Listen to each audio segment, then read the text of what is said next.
जब आप अपने रास्ते पे चलते हैं और अपनी सोच पे चलते हैं और जिसको आप सही समझते हैं, असल में तो ये है कि जिस चीज़ को आप सही समझती हैं, आप वो करना चाह रही हैं, ठीक है? तो वालिदैन से इख्तिलाफ बन जाता है। अब बात ये है कि वालिदैन के साथ जो इख्तिलाफ है, उसको कैसे देखा जाए? वो एक अलग चीज़ है, आम इख्तिलाफ एक अलग चीज़ होता है। आपको ये समझना है कि वालिदैन की नीयत बुरी नहीं है इस सारे को लेके ना। मिसाल के तौर पे वालिदैन चाहते थे कि आप मेडिकल में जाएँ।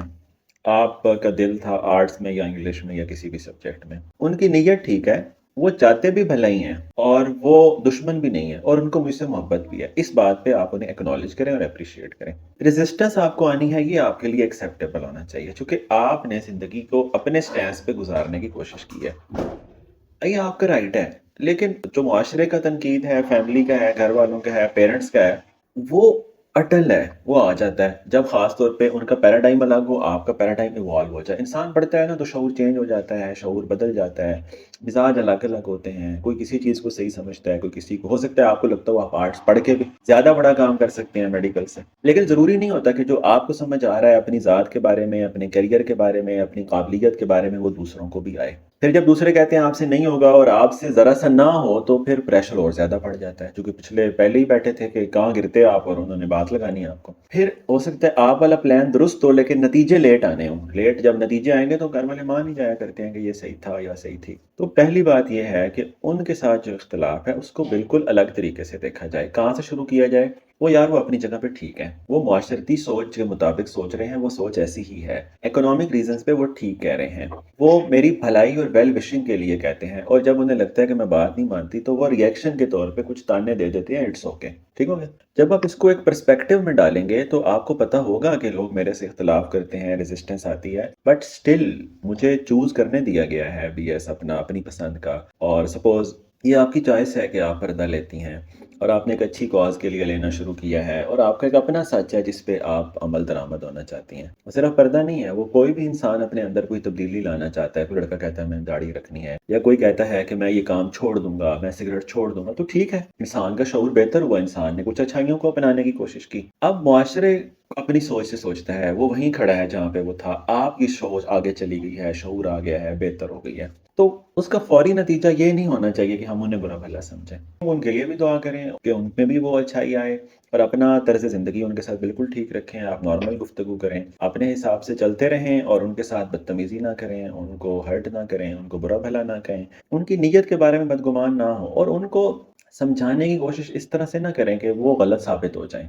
जब औलाद वालिदैन को गलत साबित करती है तो वालिदैन के लिए बड़ा इम्कान है कि वो टूट जाएं। कि जिस पे गर्व करना है, फ़ख्र करना है, मान करना है, जिसने हमारी आवाज़ बनना है, उसकी आवाज़ हमारी आवाज़ से बिल्कुल अलग खड़ी हो गई है। तो इस बैलेंस को ध्यान में रखें, अपने सच के साथ वाबस्ता रहें, करते रहें, एहतराम मलूज़ खातिर रखें, रिस्पेक्ट मलूज़ खातिर रखें, उनकी मर्ज़ी की इज़्ज़त करें, उनको ये एहसास भी दिलाएं कि मैं आपको भी समझती हूँ लेकिन ये मेरी ख्वाहिश है। तो ताल्लुक जब बेहतर होगा डिस्कशन से, बल्कि मैंने एक टॉक किया रिलेशनशिप औलाद से कैसे बेहतर करें। आप सुने, आप चूँकि आप मैच्योर हैं तो आप पेरेंट्स से खुद बिल्ड कर लेंगे रिश्ता, उसमें फिर आपको महसूस होगा कि रेजिस्टेंस कम हो रही है। अभी उनको ये यकीन भी तो नहीं जा रहा ना कि आप उन्हें अंडरस्टैंड करती हैं। ये नहीं मैं कह रहा कि वो आपकी बातें माने या आप उनकी बातें माने, स्टिल कम्युनिकेट करें और एक दूसरे को अंडरस्टैंड करें कि आप भी अपनी जगह पे ठीक हैं और मेरा ये पर्सपेक्टिव है। पेरेंट्स के साथ खूबसूरत रिश्ता बनाने को अपना ऑब्जेक्टिव बनाएं। बनाते तो पेरेंट्स हैं लेकिन आप चूंकि मेचोरिटी की जिस सतह पे हैं, आपके लिए आसान होगा बनाना मेरे ख्याल से, क्योंकि वालिदैन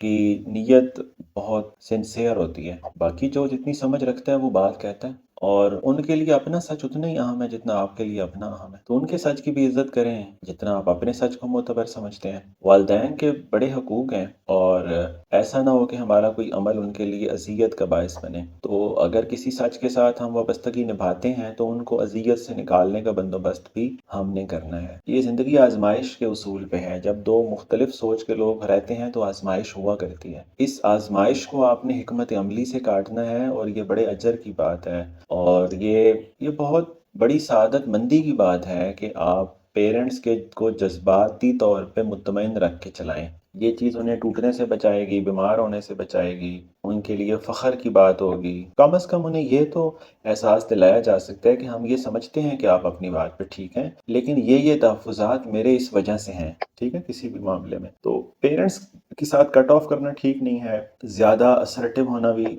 یعنی جس میں روڈنس کا ذرا بھی ہو یا ایگریشن ہونا تو بالکل بھی ٹھیک نہیں ہے، وہ جو نفسیاتی طور پہ تباہ بھی ہو سکتے ہیں کہ اگر اولاد ایسا جواب دے دے، یعنی جس کی بیماری پہ بھی وہ تکلیف میں چلے جائیں اور جس کے فیوچر کے خدشے سوچ کے بھی وہ پریشان ہوں، تو اتنا مخلص آدمی ہوتا نہیں ہے کوئی، بے شک وہ لیس کمپیٹنٹ ہوں، سوچ الگ ہو، اتنے بڑے سچ کے ساتھ نہ جی رہے ہوں، لیکن ان سے بڑا مخلص ہوتا کوئی نہیں۔ تو ان کے اخلاص کی جو قدر و قیمت ہے وہ انہیں کمیونیکیٹ ہونی چاہیے کہ آپ کا جو خلوص ہے وہ مطلب اس کا ہمیں فین ہونا چاہیے، اور ان کے لیے عام معافی ہونی چاہیے اگر مطلب ہمارے حساب سے کچھ انہوں نے غلط کہا ہے تو ان کا حق ہے وہ مار بھی لیں، کار بھی لیں، یہ آؤٹ آف پیار میں کہہ رہا ہوں، اتنا پیار ہونا چاہیے کہ ہم کہیں کہ اگر والدین نے کہا ہے تو کوئی بات نہیں، کوئی اور کہتا ہے تو پھر میں اس کو دیکھتا ہوں۔ والدین کے لیے میرا بہت الگ پیراڈائم ہے، کیونکہ جن کے نہیں ہیں کبھی آپ ان سے پوچھیں تو شاید وہ اپنے سارے سپنے ادھورے چھوڑ کے ان کو منا لیتے ہیں، تو اس میں آپ کو ذرا ریفلیکٹ کرنے کی ضرورت ہے۔ میں آپ کو آپ کا سچ چھوڑنے کو نہیں کہہ رہا، وہ ہر انسان کو اپنے سچ کے ساتھ وابستہ رہنا چاہیے، لیکن ایٹ دا سیم ٹائم دوسرے کی اذیت کم کرنے کا بندوبست بھی کرنا چاہیے۔ اس میں تو آسان ہے، آپ والدین کے بارے میں جب یہ پرسپیکٹو سے بیٹھیں گی تو شاید ہی کسی بات پہ آپ غصہ آئے یا بری لگے، کچھ باتیں کچھ پرسپیکٹو مل جاتے ہیں نا، نئی سوچ مل جاتی، تو جب اس نئی سوچ سے انسان پرانے مسئلے کو دیکھتا ہے تو مسئلہ مسئلہ ہی نہیں لگتا، تو سوچ کو اپ گریڈ کرنے سے پرانے مسئلے ہی ڈیفیوز ہو جاتے ہیں۔ سوچ کو اپ گریڈ کرنے سے بہت فائدے ہوتے ہیں، آپ ایک نئی زندگی میں چلے جاتے ہیں۔ دیکھیں، انداز نظر بدلنے سے نظارہ بدلتا ہے، سوچ بدلنے سے آپ کی دنیا بدل جاتی ہے، نئی جگہ پہ کھڑے ہو کے دیکھیں گے تو پرانے منظر ہی پیارے میں لگیں گے، تو یہ آپ ایک نئی اینک لگاتے ہیں تو مطلب پرانے ویو ہی بڑے گرین ہو جاتے ہیں۔